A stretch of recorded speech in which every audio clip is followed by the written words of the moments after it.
Hello friends, आज के video में हम एक पैसेज की रीडिंग करेंगे और इस पैसेज का टाइटल है mastering the mind. Mastering means किसी चीज के ऊपर काबू पाना और अपने वश में कर लेना। तो माइंड मन पर काबू पाना, मास्टरिंग द माइंड, मन पर काबू पाना।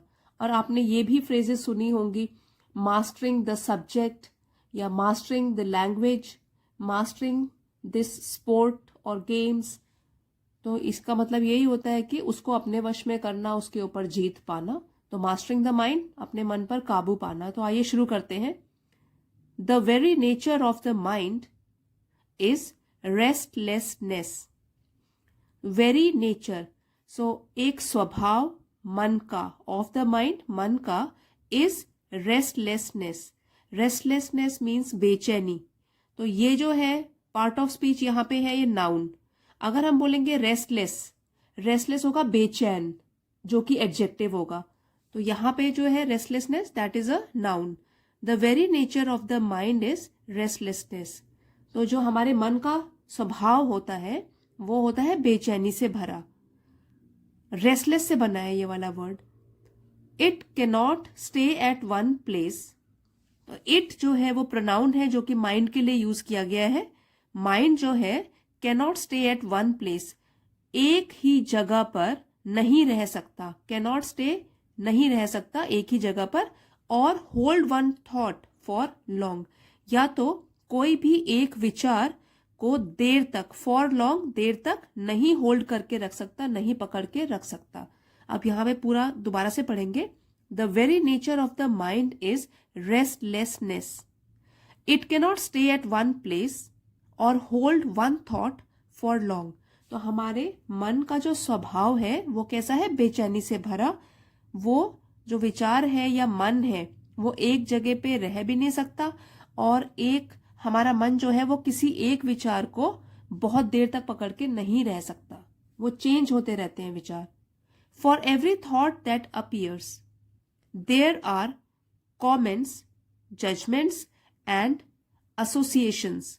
For every thought that appears, every, हर, thought विचार, तो हर विचार जो कि उत्पन्न होता है हमारे मन में, there are comments, judgments and association। तो उस विचार को लेकर हमारे मन में ही उससे रिलेटेड कमेंट्स होते हैं, टिप्पणियां होती हैं, या कोई अनुमान लगाया हुआ होता है उस विचार से रिलेटेड, या तो वो जो विचार है वो किसी ना किसी पास्ट की घटना से जुड़ा रहता है। तो फॉर एवरी थॉट, और ये एक विचार की बात नहीं है, वो हमारे हर विचार जो हमारे दिमाग में आते हैं उनके लिए कहा गया है कि हर विचार के साथ जो हमारे दिमाग में उत्पन्न होता है उसके साथ साथ जुड़ी हुई है टिप्पणियां या हमारे अनुमान या कोई एसोसिएशन पास्ट का। Thinking is a continuous activity. Thinking, सोचना, है एक कंटिन्यूअस। कंटिन्यूअस मीन्स लगातार, जो बिना रुके बस चलती ही रहती है, कंटिन्यूअस एक्टिविटी, गतिविधि। थिंकिंग, तो जो सोचना है वो एक लगातार चलने वाली गतिविधि है। With the mind jumping from one thought to another, जिसमें कि हमारा दिमाग जंप करता है या छलांग लगाता रहता है एक विचार से दूसरे विचार की ओर। फ्रॉम मॉर्निंग टिल नाइट, सुबह से लेकर रात तक। तो जो सोचना है वो एक ऐसी लगातार चलने वाली गतिविधि है जिसमें कि हमारा मन छलांग लगाता है या चेंज होता रहता है। एक विचार पहले होता है उसके मन में, उसके बाद दूसरा आ जाता है, और सुबह से शाम तक ये चीज चलती रहती है बिना रुके हुए। कभी भी हमारा दिमाग जो है शांत नहीं होता, खाली नहीं होता, कुछ ना कुछ हमारे मन में चलता ही रहता है। तो हमारा like clouds in the sky और वेव्स इन द ओशन, यहां पे हमारे मन की तुलना की गई है क्लाउड्स, बादलों के साथ, वेव्स, लहरों के साथ। तो लाइक, जैसे कि क्लाउड्स इन द स्काई, आकाश में बादल होते हैं, और या तो वेव्स इन द ओशन, या समुद्र में लहरें होती हैं। Thoughts appear and disappear as if in ceaseless activity. तो हमारे जो विचार होते हैं वो पहले अपीयर होते हैं, प्रकट होते हैं, देन डिसअपीयर, फिर गायब भी हो जाते हैं। तो अपीयर और disappear, as if in ceaseless activity. Cease means बंद हो जाना, रुक जाना, लेकिन यहाँ पे सीजलेस जो है उसका ऑपोजिट मीनिंग हो गया निरंतर, लगातार चलते ही रहना। ऐसा लगता है कि बस कोई निरंतर गतिविधि जो है वो चलती जा रही है, चलती जा रही है। However, all thoughts that pass through our mind do not affect us.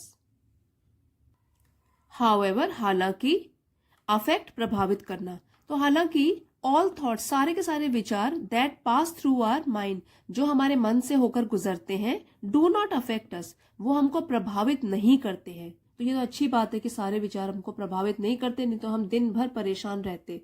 However, all thoughts that pass through our mind do not affect us, but we get affected when our ego is hit. Get affected हम प्रभावित होते हैं, ego means अहंकार, hit चोट, लेकिन we get affected हम प्रभावित होते हैं when जब our ego is hit हमारा अहंकार जो है उस पर कोई चोट करता है, आघात पहुंचाता है उसे। तो जब भी हमारे अहंकार पर चोट लगती है तब हमारे जो विचार होते हैं उनसे हम प्रभावित होते हैं। Then the mind whirls and creates a tornado. तब तो क्या होता है, जब हमारे अहंकार पर चोट लगती है तब तो जो हमारा दिमाग है वो घूमना शुरू कर देता है, और इतना तेज घूमता है जैसे कि क्रिएट शुरू कर दे अ टॉर्नेडो। टॉर्नेडो मीन्स बवंडर, एक तूफान। बवंडर शुरू हो गया ऑफ रेस्टलेसनेस विद इन, कि हमारे अंदर एक बेचैनी का तूफान प्रोड्यूस हो जाता है, उभर जाता है।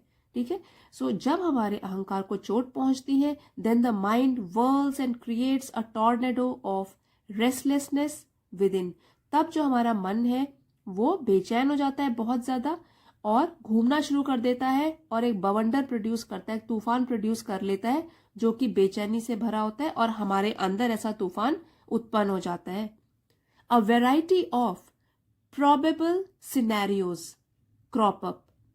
Probable means संभावित, जिसकी संभावना हो, और सिनेरियो हो गया सिचुएशन, स्थिति या दृश्य, वेराइटी विभिन्न, और क्रॉप अप एक फ्रेजल वर्ब है जिसका मतलब होता है उत्पन्न हो जाना या सामने आना।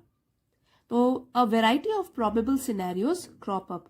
और अब जब हमारे अहंकार को आघात पहुंच गया, चोट लग गई, तो क्या होता है, विभिन्न प्रकार की संभावित जो भी संभावना या सिचुएशन या स्थिति होंगी वो सामने आ जाती हैं, क्योंकि हमारा दिमाग काम करने लग जाता है कि अब तो हमें बेइज्जती महसूस हुई, अब हमें अच्छा नहीं लगा, हमारी ईगो जो है किसी ने उस पर ठेस पहुंचाई है, तो तब हमारा मन काम करना शुरू कर देता है और अपने आप संभावनाएं कि ये सिचुएशन होगी, ये होगा, ये हमारे मन में चलता रहता है, गलत नेगेटिव इमोशंस। तो यहाँ पे जो है इन्वर्टेड कॉमर्स में कुछ सिचुएशंस की दी गई हैं जो कि हमारे दिमाग में तब चलती रहती हैं। How dare he insult me, dare हिम्मत करना, इंसल्ट अपमान। How dare he insult me, उसने मेरा अपमान करने की हिम्मत कैसे करी। What does she think of herself, she लड़की के लिए बोला गया, थिंक सोचना, हर सेल्फ अपने आप। What does she think of her self, वो अपने आप को क्या समझती है। Where I am not respected, I will not go. Respect सम्मान, where जहां मेरा सम्मान नहीं होता, I will not go, मैं वहां नहीं जाऊंगा, I will not go, मैं वहां नहीं जाऊंगा। तो ये अभी भी खत्म नहीं हुआ है सेंटेंस, और भी है। If he speaks thus, I will reply so. If he speaks thus, अगर वो ऐसे बात करता है, thus ऐसे, I will reply so, तो मैं भी वैसा ही रिप्लाई दूंगा, वैसा ही जवाब दूंगा, करारा जवाब दूंगा, टिट फॉर टैट मतलब बदला लूंगा।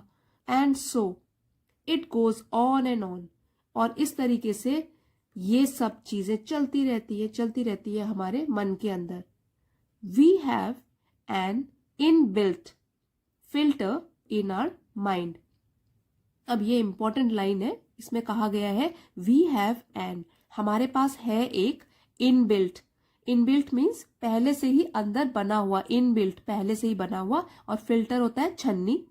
इन आवर माइंड, हमारे मन में। तो हमारे पास पहले से ही हमारे मन में एक बनी हुई छन्नी है। जो जिसका निर्माण पहले से ही हुआ है, वो हमारे अंदर, सबके मन के अंदर एक छन्नी है पहले से बनी हुई। which chooses the types of thoughts or subjects that we like to brood upon। तो brood upon फ्रेजल वर्ब है जिसका मतलब है सोच विचार करना, ब्रूड करना, सोचना, गहराई से सोचना किसी चीज के ऊपर, देर तक सोचना। तो जो छन्नी है और हमारे दिमाग में जो बनी हुई है वो चूज करती है, चयन करती है, चुनती है टाइप्स ऑफ थॉट कि किस तरीके के विचार या विषय के ऊपर हम लोग सोच विचार करें। तो सभी लोग जो है अलग अलग चीजों को इंपॉर्टेंस देते हैं।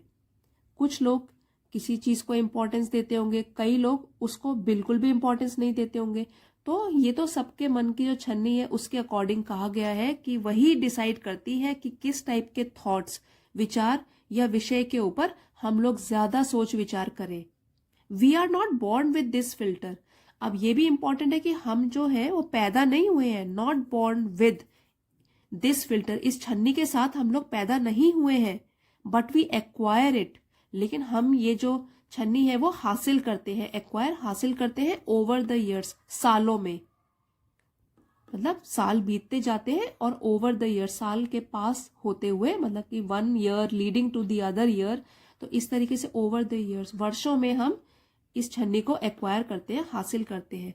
With the kind of books we read, the company we keep and the subjects we are interested in. और ये छन्नी किस तरीके से बनती है कि हम किस तरीके की किताबें पढ़ते हैं तो हमारे विचार भी उस टाइप के बन जाएंगे। हम किस तरीके की कंपनी संगति रखते हैं एंड सब्जेक्ट्स, और किस तरीके के विषयों में हम लोग इंटरेस्टेड हैं, हमारी दिलचस्पी है। तो जो ये चीजें होती है, हम कैसी किताबें पढ़ना पसंद करते हैं, हम कैसे दोस्तों के साथ रहना पसंद करते हैं, या किन विषयों में हमारी दिलचस्पी है, इन सब से ही हमारे विचार बहुत अफेक्टेड होते हैं, उनके ऊपर भी पड़ता है। और उसी के हिसाब से जो है ये फिल्टर जो है हम एक्वायर करते हैं, हासिल करते हैं, वो भी बन जाता है। That is why some people are obsessed with football, cricket और फैशन। तो इसी के लिए, दैट इज वाई, इसीलिए some people are obsessed with football. कुछ लोग जो होते हैं उनको जुनून होता है, ऑब्सेस्ड जुनून होता है फुटबॉल का, किसी को क्रिकेट का, किसी को फैशन का। वाइल अदर्स, जबकि दूसरे, could not care less for such things. ये बहुत ही अच्छी एक्सप्रेशन है, कुड नॉट केयर लेस। इसको हम जब जल्दी बोलेंगे हम बोलेंगे could care less, I could care less. इस एक्सप्रेशन का मतलब होता है नॉट कंसर्न अबाउट समथिंग, कि मुझे कुछ फर्क नहीं पड़ता।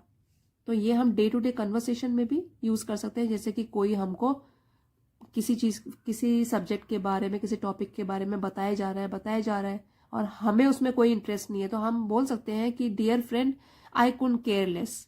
You can keep speaking on and on, I could care less, मतलब मुझे कोई फर्क नहीं पड़ रहा है, मुझे कोई दिलचस्पी नहीं है जिसमें आप बातें किए जा रहे हो। तो यहाँ पे ये बोलने का मतलब है कि कुछ लोगों का इंटरेस्ट या जुनून हो जाता है फुटबॉल के साथ, क्रिकेट के साथ, फैशन के साथ, जबकि हो सकता है इन चीजों के लिए, फॉर सच थिंग, इन चीजों के लिए कोई कंसर्न ही ना हो, किसी को कोई फर्क ही ना पड़ रहा हो, क्योंकि सबके विचार अलग अलग हैं। जिस तरीके से वो संगति रखते हैं, जिस तरीके की किताबें पढ़ते हैं और जिस तरीके के विषयों में उनको इंटरेस्ट है, दिलचस्पी है। This filter is built day by day by our actions, suggestions, teachings and influence of others। अब ये जो फिल्टर है, ये छन्नी जो है, ये बनती रहती है डे बाय डे। हर एक दिन जब गुजरता है, एक दिन दूसरे दिन में बदलता है, तो हमारा जो ये फिल्टर है वो भी बनता ही रहता है। और इसमें और भी क्या चीजें शामिल है, हमारे एक्शंस, बाय आवर एक्शंस, हमारे कैसे काम है, सजेशंस, हम किन सुझावों को सुनते हैं, समझते हैं, सजेशंस जो हमें मिलते हैं, टीचिंग्स जो हमें उपदेश दिए जाते हैं, शिक्षा मिलती है, एंड इन्फ्लुएंस ऑफ अदर्स, और दूसरों का प्रभाव जो हमारे ऊपर पड़ता है। तो हमारे काम, हमारे सुझाव, हमारी शिक्षा और दूसरों का प्रभाव जो हमारे ऊपर पड़ता है, उससे ये वाला फिल्टर दिन ब दिन बनता रहता है, चेंज होता रहता है। We can ultimately choose our own filter. यहाँ पे बहुत इंपॉर्टेंट चीज कही गई है कि वी कैन अल्टीमेटली आखिर में चुन सकते हैं आवर ओन फिल्टर, अपना खुद का फिल्टर या अपने खुद की छन्नी। तो हम लोग जो है आखिर में खुद का अपना फिल्टर चुन सकते हैं, कैन सकते हैं। So let us learn to build our filter wisely and strengthen it daily. Strengthen, तो चलिए इसलिए लेट अस लर्न, आइए सीखें, टू बिल्ड बनाना, आर फिल्टर अपनी छन्नी को, वाइजली ये एडवर्ब्स है, बिल्ड बनाना ये वर्ब है और वर्ब की विशेषता बताएं किस तरीके से बनाना है, वाइजली समझदारी बुद्धिमानी के साथ, एंड स्ट्रेंथन मजबूत करें उसको, डेली रोज। तो आइए हम सीखें अपना जो छन्नी है उसको बुद्धिमानी के साथ बनाना और इसको रोज, इस फिल्टर को रोज मजबूत करना। नहीं तो क्या होगा, अगर विचार हमारे ऊपर हावी हो जाएंगे, कई विचार होते हैं, बुरे विचार, नेगेटिव पॉजिटिव, तो अगर बुरे विचार हमको अफेक्ट करने लग गए, हमारे दिमाग को, बाद में बॉडी अफेक्टेड हो जाएगी, पूरी पर्सनैलिटी अफेक्टेड हो जाएगी। तो इसलिए बहुत ज़रूरी है कि हम इस फिल्टर को मजबूत करें ताकि जो विचार है, कौन से विचार हमारा मन फिल्टर करके उन पर सोच विचार करना चाहता है और कौन से ऐसे विचार हैं जिनको बस हम लोग अपने मन से बस निकाल के फेंक दें। तो ऐसा होनी चाहिए, ताकत हमारे मन में ऐसे होनी चाहिए कि सिर्फ इम्पोर्टेंट चीज़ों को ही छान के उस पर हम सोच विचार करें, और जो बेफालतू के हैं जिससे कि हम परेशान ही होते हैं, जिससे हमारा माइंड डिस्टर्ब होगा, ऐसे विचारों को हम छान कर अपने माइंड से दूर गिरा दें, दूर भगा दें। तो जब हमारे पास इतनी ताकत आ जाएगी कि हम अपने मन पर विजय पाए, अपने मन पर काबू पाए, then only we can become strong. तब हम बिल्कुल स्ट्रांग हो जाएंगे और अपना ख्याल और दूसरों का ख्याल, अपने आसपास के लोगों का ख्याल भी रख सकते हैं। आई होप फ्रेंड्स आपको इसमें जो मेन मैसेज दिया गया है वो समझ में आया होगा, और साथ साथ जितने भी डिफिकल्ट वर्ड मीनिंग्स हैं, एक्सप्रेशंस हैं, फ्रेजेस हैं, वो भी आपने सीखे होंगे। अगर आपको वीडियो थोड़ा भी पसंद आया है, please don't forget to like and share. Channel पे नए हैं तो please consider subscribing to my channel. Thank you for watching. See you next time.